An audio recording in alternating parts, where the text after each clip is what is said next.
Hello, good afternoon, good morning to folks on the West Coast. I'm Scott Silverman. I'm the co-founder of CommerceNext, a community and conference for digital retailers. Welcome to the CommerceNext webinar on the impact of COVID-19. We're doing this, today is Wednesday, March 25th. At last count, we had nearly 500 people register for the webinar. And CommerceNext is very grateful for the opportunity to share this new and valuable information to our digital retail community during these very uncertain times. We absolutely want to send our best wishes to everyone listening, to you and your families, to be healthy and safe, and that all of your businesses are weathering this storm as best as possible. Thank you to everyone that's tuning in and making time to join today or listening to the replay if you're listening later. I want to begin with a few very important thank yous. First, today's speakers we're going to be hearing from in a little bit, Sucharita, Chris, Barkha, and Angela. We really appreciate them being a part of this. Hearing insights from those on the front line is extremely useful, so we're really glad to be able to share that with everyone. And we recognize how busy the speakers are running their businesses and with their families, and I really want to thank them for doing this on behalf of all of the listeners. I also want to thank the nearly 100 digital retail executives that took the CommerceNext survey on the impact of COVID-19 last week on Monday, March 16th and March 17th, Tuesday. Appreciate you taking a few minutes to complete the survey and share what's happening in your business anonymously. It's very helpful, much appreciated, and we hope that you will continue to participate in this way. We know there are a lot of questions and we want to help get those answered for everyone. I want to especially thank today's sponsor, Exponia, for supporting today's webinar.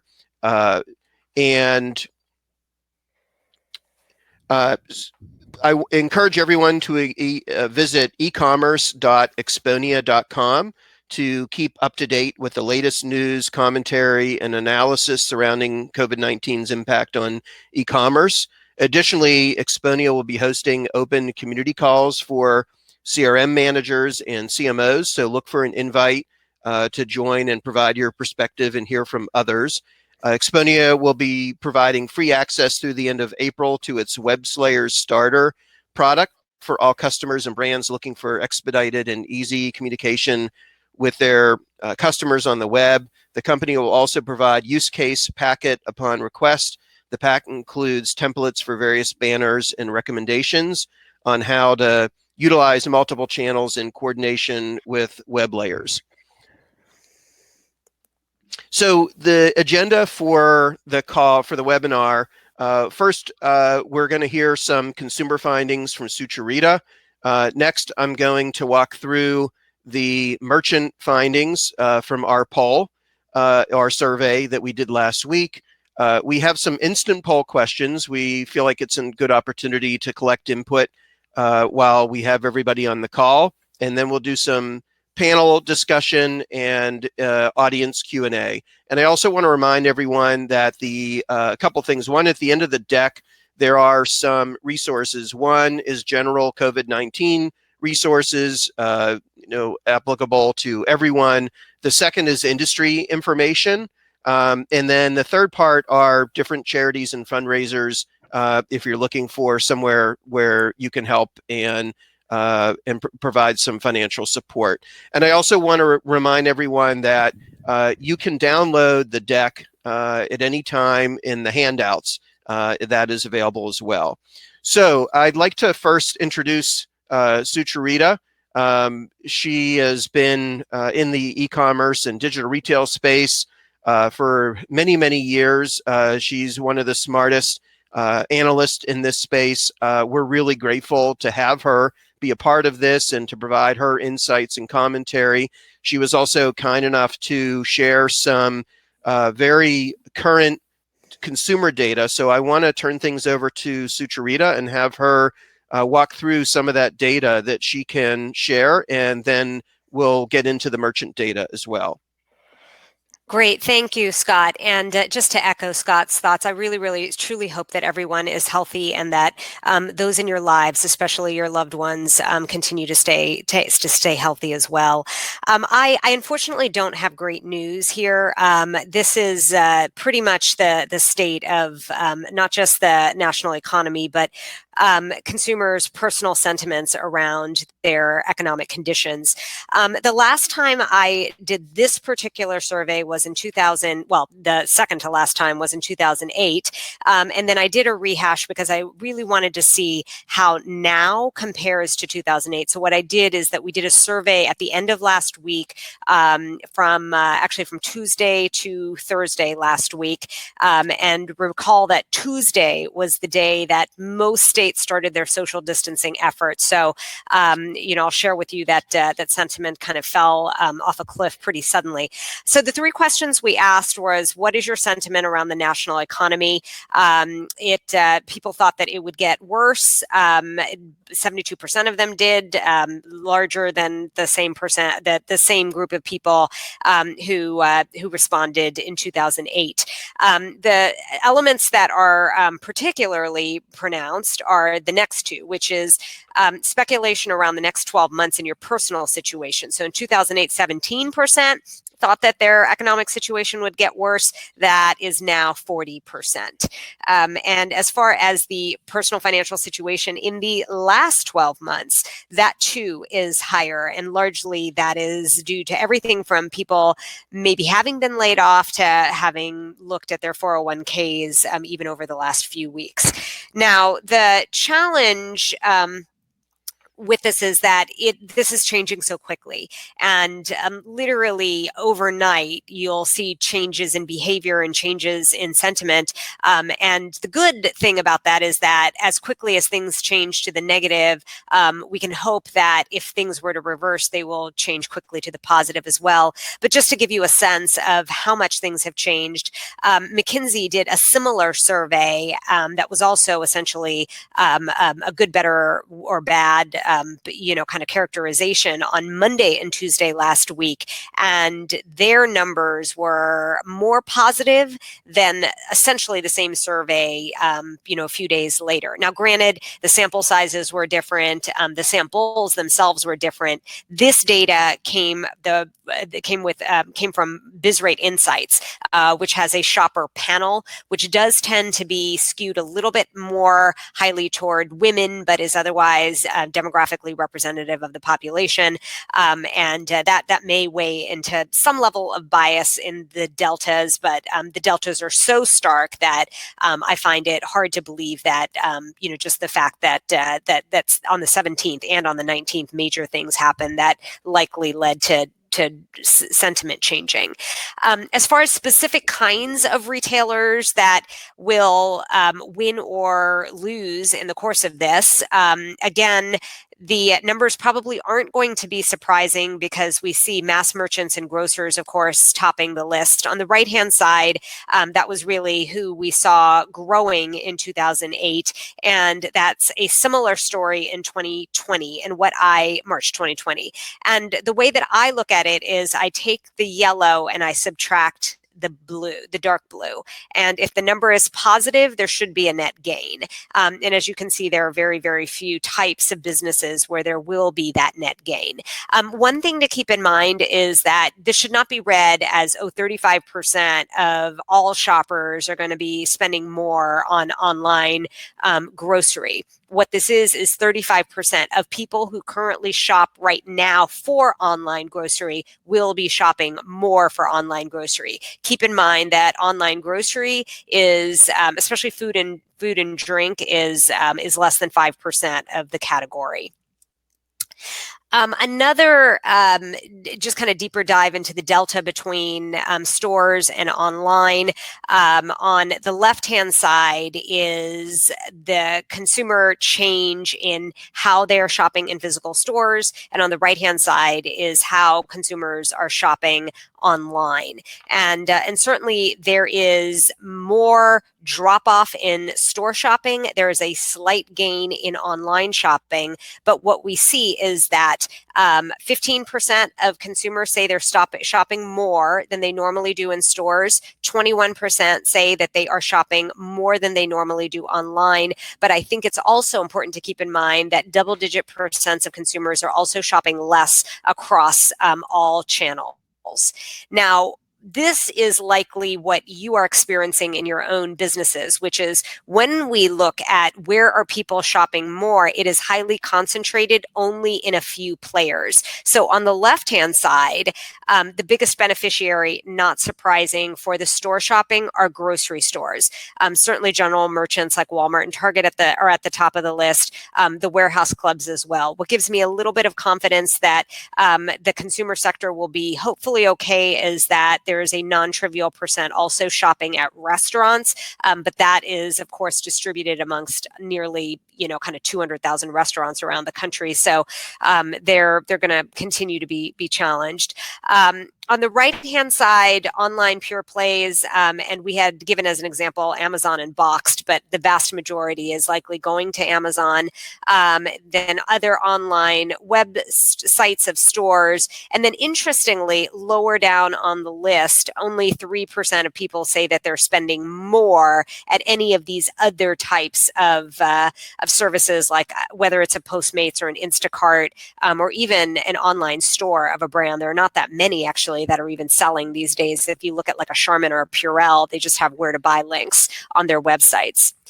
This is just a point that is I think incredibly important for all of us, for retail to survive as an industry is just the support of these small businesses and the local ones. And one of the things that did resonate in this survey was this is a Forrester survey, by the way. This was one that we had conducted last week as well. And 41% of respondents say they do want to help local businesses. This is a very, very important need for them in their communities. And the way that they are doing that is they're actually buying from local businesses. And that may be an opportunity to try to promote gift cards more, because I know that, kind of on Twitter and just informally, I've heard the importance of purchasing gift cards. But as you can see on this list, it's at the bottom.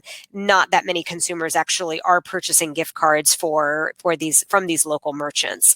One piece that we have been asked frequently is how much is e-commerce going to really gain at the end of the day from all of this? And are we going to completely change online shopping behavior? Are we going to completely change shopping behavior?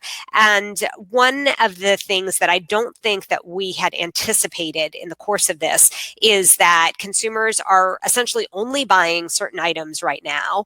And of those items that are being purchased, many of them are out of stock. And that's part of why you see this, is that when consumers are buying online, they're out of stocks, they're late deliveries. The customer experience just isn't as great as it was even just a few weeks ago. And that's actually driving consumers more back to stores. And a significant portion of people just want life to resume back to normal. So those were the slides that I had from a consumer standpoint.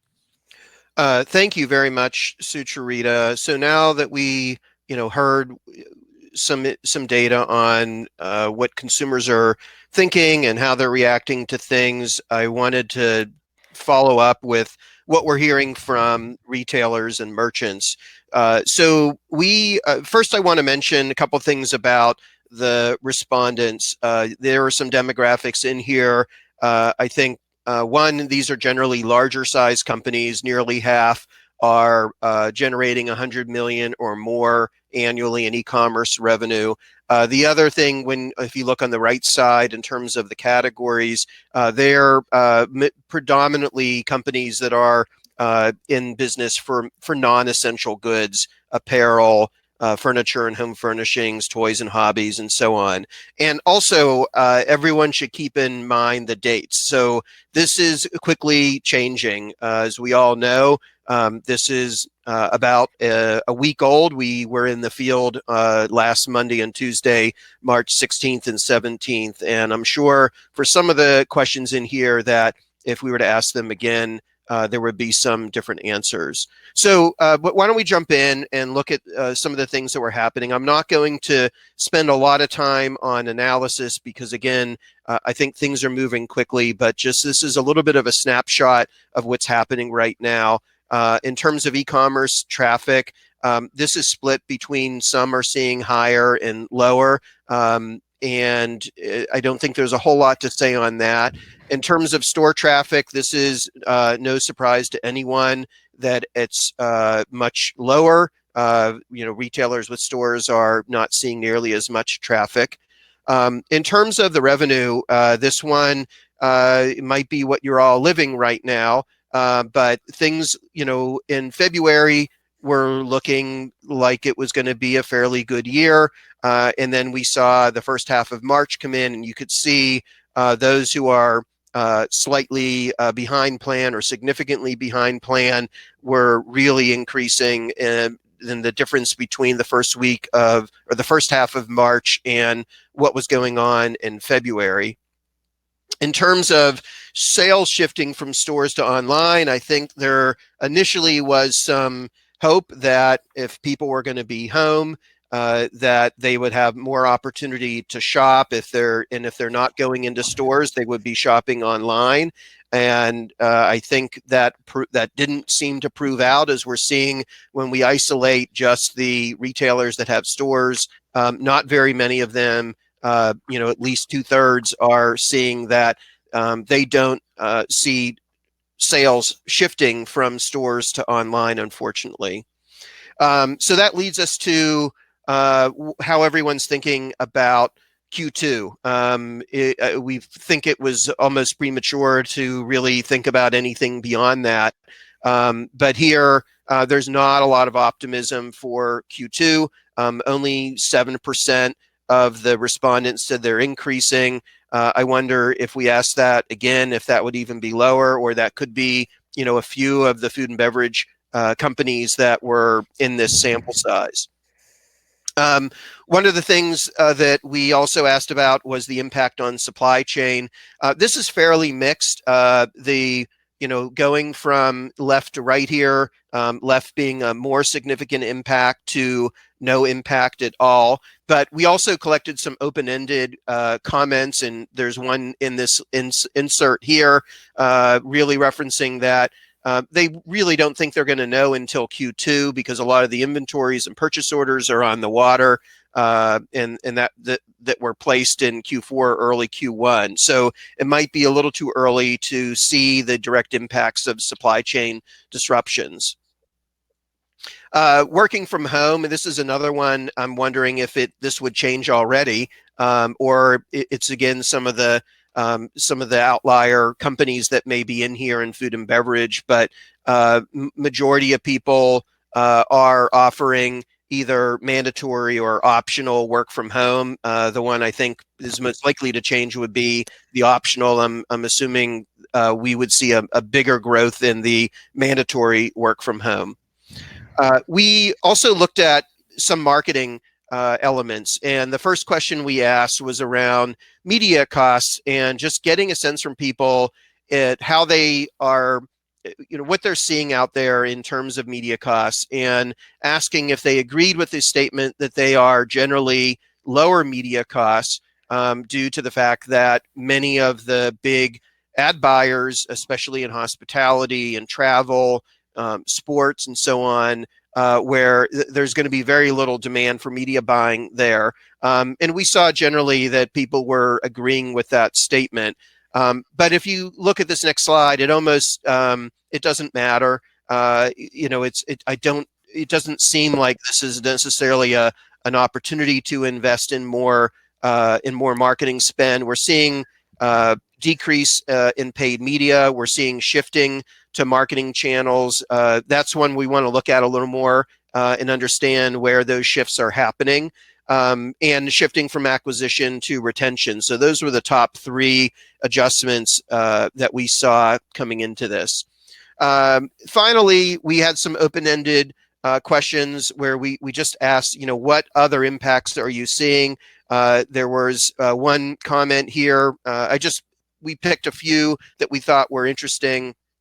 One was around, the generally marketing metrics are up, but purchase is not. So a lot of people are shopping, but they're not buying. There was a comment on, marketing messaging, which I'm seeing a lot of webinars about marketing in this environment. So I think there's a lot of discussion and conversation going on about how to be appropriate and what to do in terms of marketing messages and marketing strategies. And then again, keeping in mind the timing of this and how quickly things are moving, I think this was spot on. You're going to need another poll in 4 weeks because it's really premature at this time. And then lastly, just some general concern about the economy with unemployment expected in the near future or happening already. So we also wanted to take advantage of all the people that were on the line, and we have some different polls. So I want to, there's going to be some pregnant pauses while we try to get everyone, but hopefully I'm going to hit the start polling here. And if everybody could take a few minutes, the first question is around looking after the crisis is over and retailers and brands presumably have a lot of inventory on their hands. What do you expect the promotional environment to look like compared to, if the crisis hadn't happened? And it's really, degrees of, how much more promotional it's going to be. So I'm seeing some data come in. So again, apologize for some of the pauses here while we get the data that comes in. Wow, we have almost 100 responses so far.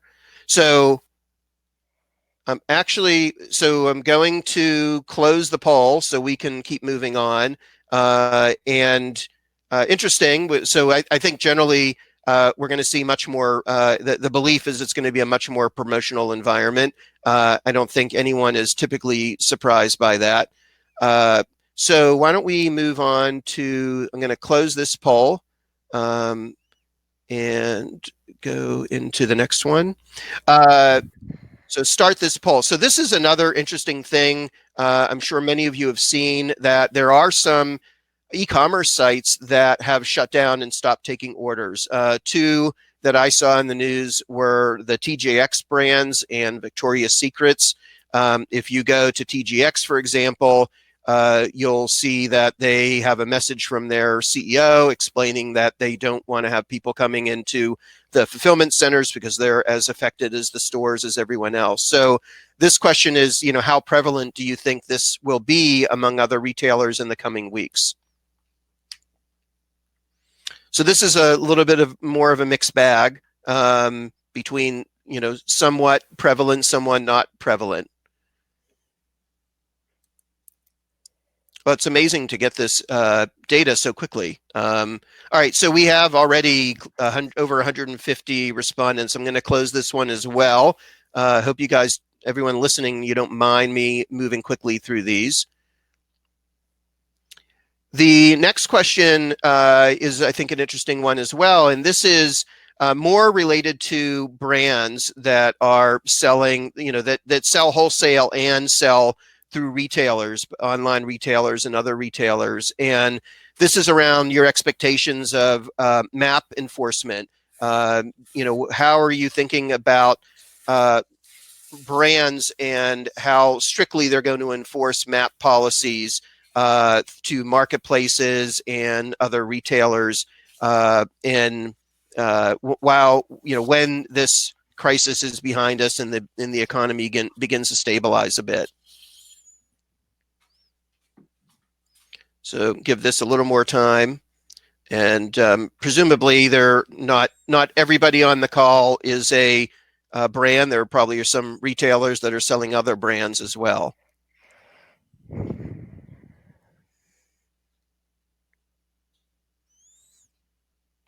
All right, I'm going to close this one out. So interesting. I mean, again, as expected, we can expect to see, or at least the opinion of everyone on the call is some leniency towards map enforcement. And we have one last question. And let's see, how do I open this?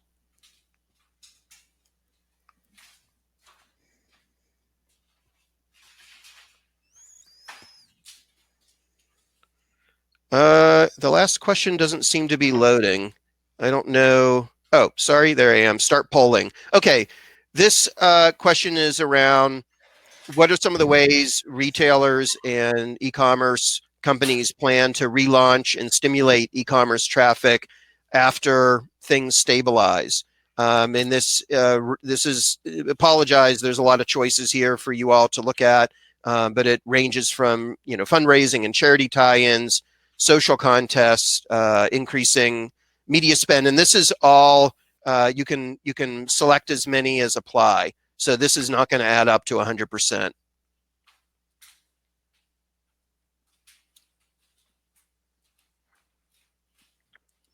So we'll just give this a little more time.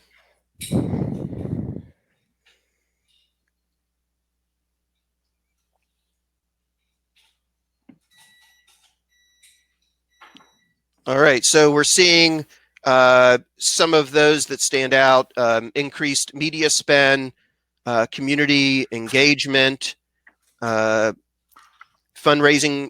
charity tie-ins, and partner marketing, and some others. So I'm sure we didn't we couldn't anticipate all the different marketing ideas to stimulate e-commerce traffic. So I'm going to close this poll. And I want to now get into our panel discussion. So I'm really thankful for the different panelists that agreed to join us on the call today. We already heard from Sucharita. Also on the call is Chris Hardisty. He's the SVP of e-commerce at Clark's. We have Barkha Saxena. She is the Chief Data Officer at Poshmark. Angela Triano, who's the director of CRM at Altered State. So I want to ask each of the panelists to introduce yourselves, and by way of introduction, help us understand a little bit about certainly what you're doing from a customer-facing standpoint in light of this current crisis. What are some of the messaging that's going to your customers? What has changed in your operations, whether it's stores or e-commerce or things like that? So, Chris, can you please get us started? Certainly, and thanks, Scott, for the opportunity. So my name's Chris Hardisty. I have been in the digital space for just about 17 years for varying brands. I'm primarily in the footwear and apparel space, so a lot of the survey respondents that are 40+% resonate well with me. Speaking specifically about what we're doing with customers, I think the most important thing we can do right now is keeping our environment safe and communicating, and that's what we have tried to do. So I can't speak too much when I get into the specifics around Clark's on many questions, but this one I can speak to pretty openly, which is, we have communicated with our stores. With our customers around our closures. So all of our stores are closed and will continue to be until so cleared. And we have tried to keep a regular communication with customers as they have reached out for varying questions, from, hey, how do I handle a return, to what are the things that you were doing in store prior to closing around the virus, and how are you keeping things protected? And so we're trying to keep communications open and regular with customers so that they know what we're doing.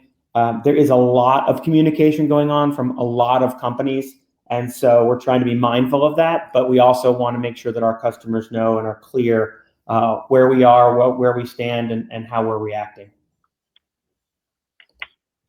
Thanks, Chris. Barkha, can you continue, please? Hi, everyone. First of all, thank you, Scott, for having me here. Barkha Saxena. I am Chief Data Officer at Poshmark, which is the largest social commerce marketplace. In terms of, Poshmark, we have always been very community focused, and we have just basically upped that focus like a few more notches. So we are reaching out to our community and constantly just through various methods and trying to figure out how we can help our sellers continue to sell and our buyers feel safe about the products they are receiving. We are trying to, so Poshmark has always been a very social company, and we used to do a lot of events to get the community together. We, of course, can no longer do the in-person events together, but we are launching a lot of virtual events so that people can get together. Team is working on various means of reaching out to the community and engaging them. So again, the focus has proactively asking them, like, how can we help you further in? We are all in this together, and just providing as much support as we can. Thank you, Barkha. Angela, can you share a little bit about what's happening at Altered State? Absolutely. Thank you for having me, both you, Scott, and Exponia. I'm the director of CRM for Altered State, as said, and for those that don't know, we're a female apparel and home goods Christian retail brand. We're slightly over 100 brick and mortar, just to give you an idea of our footprint in the U.S., plus e-com, of course, and we're privately held, so that is a little bit different in all of our businesses who may be on the phone. I've spent over 23 years in specifically the CRM and loyalty space across verticals. Also, I just want to mention that because Altered State is a Christian company, we have been able to leverage Christianity, our core elements are Christianity, people, and give back. So this is a time for our brand to shine regardless of channel, and being in CRM is a cross channel for us. And just like Poshmark, we were very experiential in our stores, and we're shifting that virtually. And I think that everybody will probably see that, whether it be online on your websites or your social space, of course. We're currently implementing Exponia, which I believe is a cutting edge platform. And I know that it will take us to the next level once we get through this crisis. And I just want to mention as well, I spent a couple of years in different areas of the world, and I'm thrilled to be here. I have both agency and brand experience. And it was interesting to be a part of this because I started reflecting back when I was in Manhattan and working for agencies and big brands, and then 9/11 hit. And so my expertise was really about rebuilding and stabilizing all these brands, both financial firms and global retailers at the time. And I felt myself soon after on foot in Manhattan with partners and team players coming out of meetings when we literally fell into the blackout, if you remember that. It stopped us completely in our tracks. And I was thinking, how am I going to protect my business, my teammates, my partners, my company? And we are on foot in Manhattan and cannot get out, literally. When cash became king for unknown amounts of time, we had nowhere to sleep. There's no electric. And we didn't know why at the time because all the phones were blocked out at the time. So we've seen these things. However, we have not seen them like we're seeing them now. And I just want to extend that compassion to everybody. And I say all this, that experience brings us, a lot of ideas and allows us to continue on our path. But these unprecedented times, such as now, really bring us together, make us smarter and stronger for faith, family, and friends. So I just want to extend that out to everybody. This is new, bigger than 9/11, bigger than anything. And what Altered State is able to lean on is our core competency of faith and inspiration. We've closed our offices since the 17th. And we are all work at home now. And we are concentrating on our communications to comfort, as you guys have seen in the industry right now, Cozy Comfort, we know she is working from home. We know that she needs still inspiration, and we want to support that and always listen to her. She's really talking back to us. We have continually in our core competency had prayer requests. We are doing verses and virtual prayer requests, which have truly spiked. So we know that she's out there listening and needs that kind of inspiration. And bundling gifts to send to other people that we're thinking about is really important. I would also say that we recognize that she's turning for us for ideation and trends and almost an escape from the virus. So sometimes we can get too literal and communicating too much about what's going on in our economy, but we still need to be inspirational and passionate. And our leaders have been focusing on banks. We have been focusing on every day or every other day having our meetings live online so that we are touching each other and inspiring and motivating each other in the company as well as our guests. We are full retention right now, and just giving her more and more inspiration. So that's what Altered State is doing. So thank you. Thanks, Angela. I think you actually bring up a question I'd like to explore a little bit with the other panelists around the tone of messaging and marketing out to customers, and finding that that fine balance, striking that between giving them an escape, things that they I think probably up until now would view your brands as. But now maybe more than ever, shopping can be a nice escape. Obviously, people are quite preoccupied watching the news and taking care of themselves and their families and their businesses. So I'm kind of interested, to hear, Barkha and Chris, if there's anything you can share on, how you're thinking about finding that, striking that balance, or do you feel like we're there? Do you have a different point of view that it's too early to be offering your brands as a distraction from what's going on so far? Could either of you comment on that? I can share. So I would agree with some of what Angela was saying. So at Poshmark, when we decided that, hey, as we are moving, we cannot do these live events. We want to get to figure out how to do the virtual events. That was with the perspective of, I do the community at Poshmark, when they come together because they want to interact with each other, right? Not every interaction is commerce facing. I mean, there's a lot of interaction which happens among the community members, like the seller to seller, buyer to buyer, which is just pure engaging with each other. And we wanted to make sure that people still have that experience on the platform, which is why we quickly got together and thought about, like, hey, we should move to these virtual events. And to be honest, it's a different level of the virtual events, but Poshmark always used to do these parties every day. But we are taking it to the next level to make it so that people are able to come together and interact with each other in virtual environment. Similarly, as we are thinking about different initiatives to be reaching out to our community, we are looking at that element of there is the care.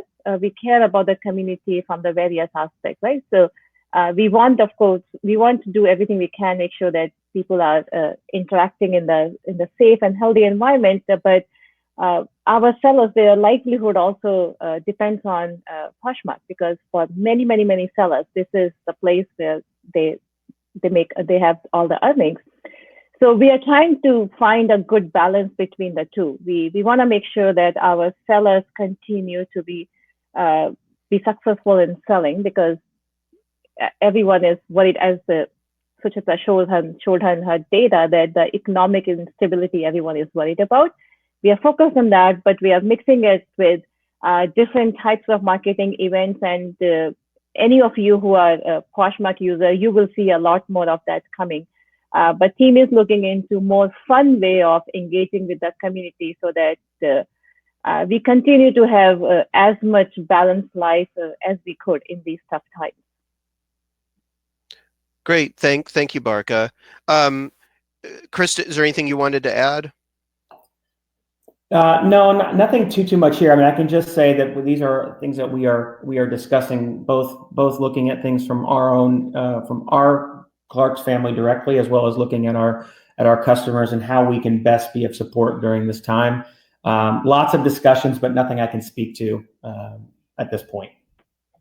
So I wanted just to maybe broaden out the conversation a little bit.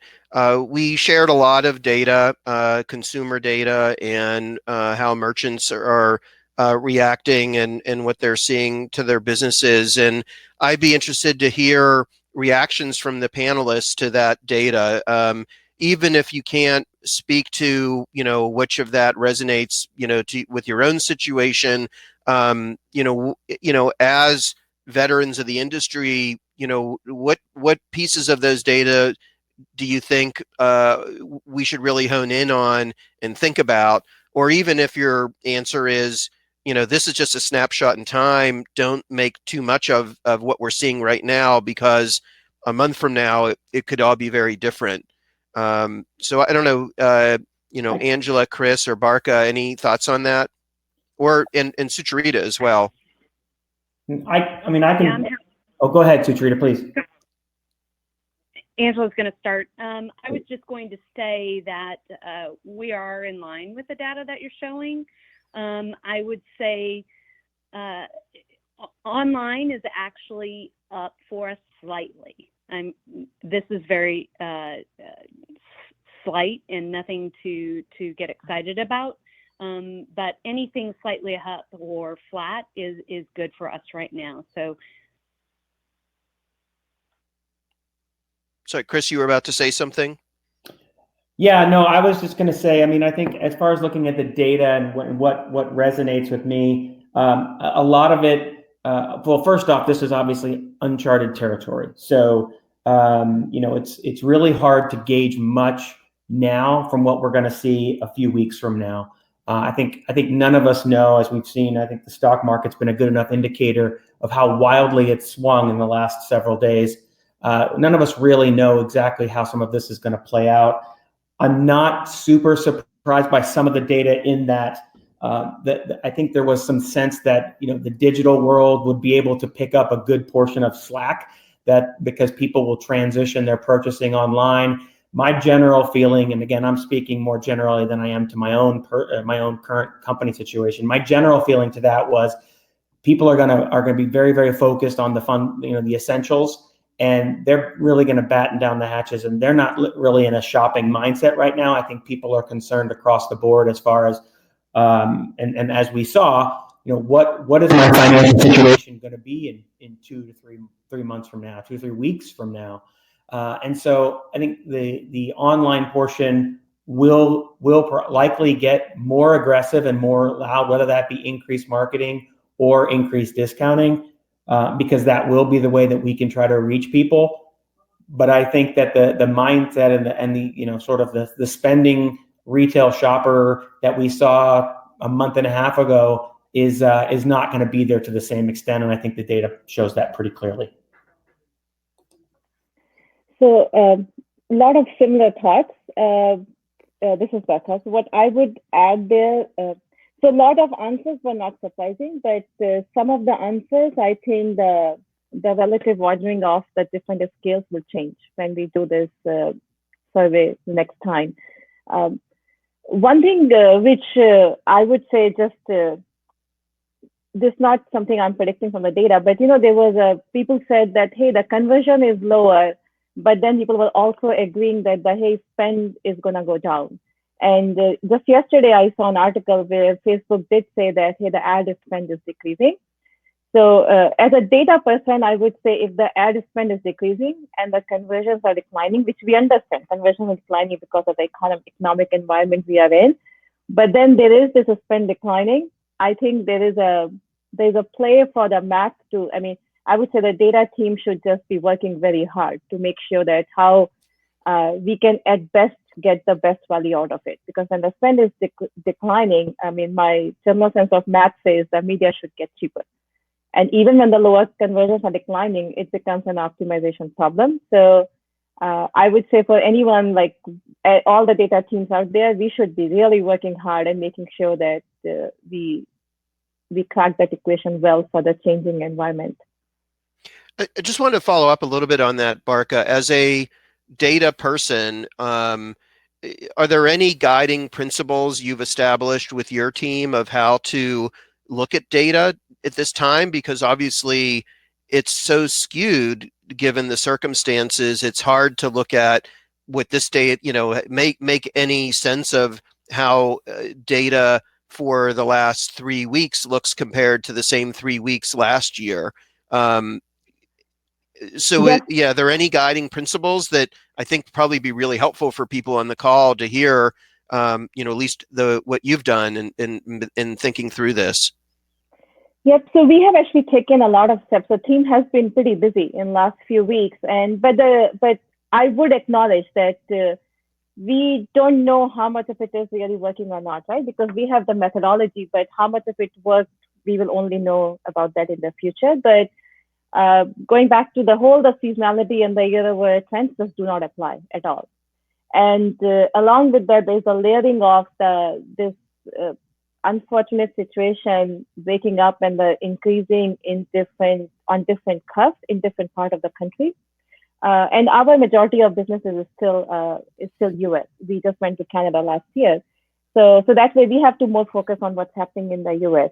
So from the methodology perspective, the tracking and all the internal, the reporting management tools, etc., we had built, we quickly reworked on them to start tracking data, tracking and analyzing both. So I have a large team who actually is just looking at the data every day, analyzing what's happening. But we are looking at a lot more geo-based data, trying to understand the different geographic reasons. And remember, we are a marketplace, so we have to understand it both from the seller and the buyer perspective. So looking at the data and then trying to understand. And a lot of it is also from the desire to be able to forecast where the business is going. Second is, as we are comparing, it's not just the last year, 3 weeks versus this year, even the last week is not comparable to this week. So we are looking at a lot of the hourly data. And then along with that, as the market forces are changing, we are trying to basically constantly redo a new baseline. We don't change it every day, but if we have found out like, hey, this looks like a baseline for that specific region, it looks like stable for a few days, we try to track through it. But then we are also looking at that as the new news is coming in so that we can react to it. So a lot of it is, I would say, the way that we have flowing the data into our the tracking dashboard, which the whole exec team looks at for making the decisions. We have changed the granularity of the data and the way we are creating different metrics on it to be able to analyze what's happening in different parts of the business.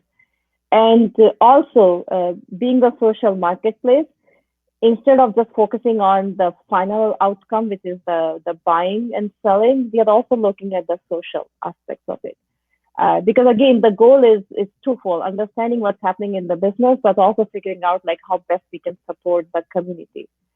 I don't know if that answers your question. So no, it's a great start. I think that's probably really helpful for people to hear how you're managing the analysis of data, in a very unique time period. I wanted to circle back to the earlier question I asked about reacting to the data. And Sucharita, I'd be interested. We exchanged a little bit of email about this, and you talked a lot about the consumer data, but I'm interested to hear any reaction you have to the merchant data, anything that you think people should look at more closely in their organizations, or or some of the data that you think is so dynamic that you shouldn't put too much weight into it.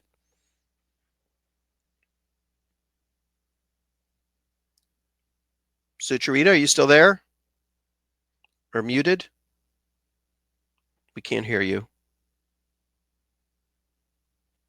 Well, while we're trying to get Sucharita back, I want to make sure we have an opportunity to ask some Q&A. So if there are folks that are listening that want to ask a question, please go ahead and use the Q&A tab to ask some of those questions. In the meantime, I guess I'll, I don't Scott. know. Yeah. Oh, Can you you're hear me? there? Oh, Okay, yeah. great. Sorry Great. about that. Yeah, what I want to say is Oh, we lost you again, Sucharita. Finding ways, I would say, can you hear me? Hello? Yes. Am I Now, going in and yes. out? Okay. Oh, sorry. I know this audio has been patchy.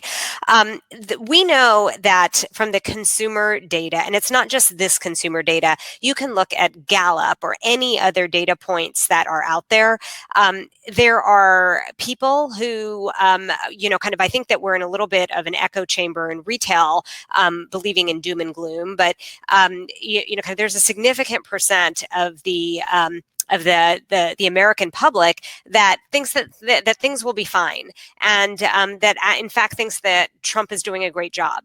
And I, kind of without being, kind of too cold-hearted, kind of there's probably an opportunity there for retailers, because if there is optimism already, and these are consumers that don't feel the need to clamp their wallets and to kind of be very, very protective of their bank accounts or their 401ks, they likely are spending in the same way. And the sympathy and the kind of the messages that you may be inclined to convey and communicate may not necessarily resonate with everybody. And that, I think, is what is potentially the opportunity, is to look at different segments of consumers, look at what their needs are, and to message to them accordingly. Great, thank you. So I'm seeing some of the questions come in, and there's one I think that's related to given the circumstances for retailers, what is your interest level in exploring any kind of new technologies? And maybe I'll reframe the question of, I'm sure you're probably all still getting incoming requests for product demos and things like that. But do you have any recommendations for solution providers, technology companies, on how to interact with you at this point? I don't Chris or Barkha, Angela, any thoughts there? I didn't think of this till I had a thought this morning, but I didn't think of it again until you just mentioned it. That I think a little bit of a pause or a spacing would be quite appreciated, because it does feel right now we continue, at least myself, getting the same flow of questions around, hey, can we still meet? Can we still talk? There's still quite a bit of that, and quite honestly, I can't speak for my co-panelists or anyone else out there, but I think we can all. I'm sure we're all working a lot with a lot of things, trying to manage the crisis, and I think some of that gets lost when everybody's still pinging you, trying to meet and discuss technology, and right now you're focusing in a little bit of a different area. I would agree. Yeah, I would agree wholeheartedly with Chris. Just as everyone, we face emails and link outs all the time for new business, and I have asked a lot of my relationships to give pause, as Chris said. So well said, Chris. All right.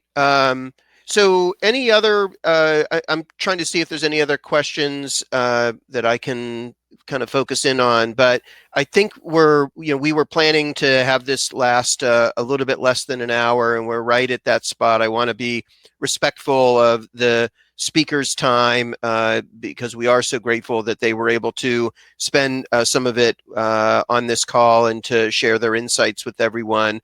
But maybe just to wrap up, any final thoughts from anybody on the panel that you want to add, or maybe I don't want to put anyone in the spot, but I'll start. Sucharita, any parting thoughts that you want to share? Well, I think that we will all get through this. We will in some way, shape, or form. And the question is how soon. Hopefully, it will be sooner rather than later. But continue to have faith. I do think that that we'll be in a better place even in hopefully by the summer. Yeah, and Scott, I'll just reiterate. I really appreciate what Sucharita just said, and also what Angela said earlier. It's uncharted territory and it's new, but the one thing I think this country and this world has proven itself is that there's no challenge too big, and we've got a lot of smart people in the world who are working very hard and very grateful for the efforts that they are putting in place to try to keep people safe from the current situation. And we will be rebounding, and we will be resilient, but it's definitely going to be bumpy. And we just, I think the open lines of communication with your employees, with your customers, and just honestly, even with your industry peers, as we try to we all have not done this one before. So anything we can do to help each other is a help to the world and to our own economy. And I think all of those things are needed right now. Yep. Very well said, Sucharita and Chris. So I don't have much to add. The only thing I would say I keep reminding myself and my team is we have been thrown into this unfortunate experiment without the desire. And I also believe that let's just keep faith, we focus on our core values, and we will come out of it. But I also feel that we will come out of it stronger in many ways. Humans are we are known to be just adaptive, and lots of good will come. It's hard to believe that, and the situation is just so bad, but we will come out of it, and we will come out of it stronger. Well, Angela, it looks like you get the final word. My last quick final word is, and everybody said it, we're going to get through this and stronger and better. So just remember two things that we always do anyway. Be true to your brand, be true to your families, and remember to test. That's what we do. And listen to your consumer, your end user, whoever they are, and test, fail fast, and do better.